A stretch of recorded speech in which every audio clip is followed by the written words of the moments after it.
Formal nang binasbasa ni Reverend Father Eric Bagay ng Christ the King Parish ang bagong 3-story building ng San Rafael Bagong Buhay Elementary School nitong Biyernes, January 10 sa Barangay San Rafael 2. Pinangunahan naman ni Congresswoman Florida P. Robes ang ribbon cutting ceremony at unveiling of glass marker kasama si Schools Division Superintendent Dr. Leonardo Canlas at ibang mga guro, simbolo ng opisyal na pagbubukas ng bagong mga silid-aralan. Aming pinagagawa ay infrastruktura o pasilidad. Kasi dito po magsisimula ang pagkakaroon ng isang pundasyon ng isang mahirap nating mga kababayan.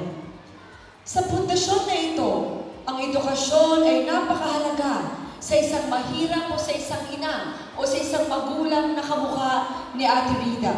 Ang isang mahirap na Sanosenyo ay hindi mo nasasabing mahirap. Ang bagong gusali na may 9 na silid-aralan ay malaking tulong hindi lang sa mag-aaral, kundi maging sa mga guro upang makapagturo ng maayos at makapaghatid ng dekalidad na edukasyon para sa mga estudyante. Napakahalaga po na nagkaroon kami ng bagong tayong building dito sa aming paaralan para sa mga bata, para din siyempre sa mga guro at siyempre yung dami ng mga bata, 'di ba? Dahil nadagdagan ng building sa amin, medyo nabawasan yung bilang ng mga bata sa bawat classroom para mas matutukan namin yung pagtuturo sa mga learners natin. Sa dami ng aming kinikater na bata, kulang yung aming building, kulang yung aming classroom. Dati kasi 3 shift kami. Ngayon, nung matagdagan ko, 9 classroom ko, naging half day na lahat. Kasabay nito, pinangunahan naman ni Reverend Father Bernabe Bing de la Cruz ng The Most Holy Rosary Parish Church ang pagbabasbas ng bagong multipurpose building ng Barangay Minuyan 4. Formal na rin binuksan ni Congresswoman Florida P. Robes kasama ang sangguniang barangay ang bagong barangay hall. Paglilingkod ka lang, dahil nga yung ating city ay gumaganda na, siyempre ang barangay pinagaganda nila, no? Kaya dissenting barangay hall to na magagamit kung ako'y tapos na kasi last term na to, yung papalit, maganda ang pagsiservisyo sa ating mga mamayan. Unang-una, sa mga bisita, ibang lugar, makikita ang barangay hall ng Minuyan po na napakaganda. Maraming binigay na sa amin si Ate Kong, yung daycare center, ang health center, na kung saan yung sa ALS ay nandun din sa taas, second floor. Tapos itong multi-floor na isa na ginawa naming session hall at office ng Lupon.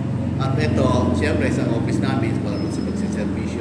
Ang dami na, ang ganda ng itong building na to, talagang parang Starbucks. Sabi ko, maunlad na San Jose, mapagmamalaki natin. Ang bago at modernong disenyo ng barangay hall ay inaasahang makakatulong sa buong komunidad upang maayos at mas mapabilis ang paghahatid ng serbisyo sa mga residente ng Barangay Minuyan 4. Ngayon po, maganda po yung barangay namin ngayon kasi bago po siya. Pag pupunta po kami sa barangay, mga insurance, mga ID, yung mga kailangan po, pag meron kami humingi ng tulong, pupunta po sa barangay. Nagpapasalamat po kay Mayor Arto Robes, kay Ate Rida na pinaganda po yung barangay namin.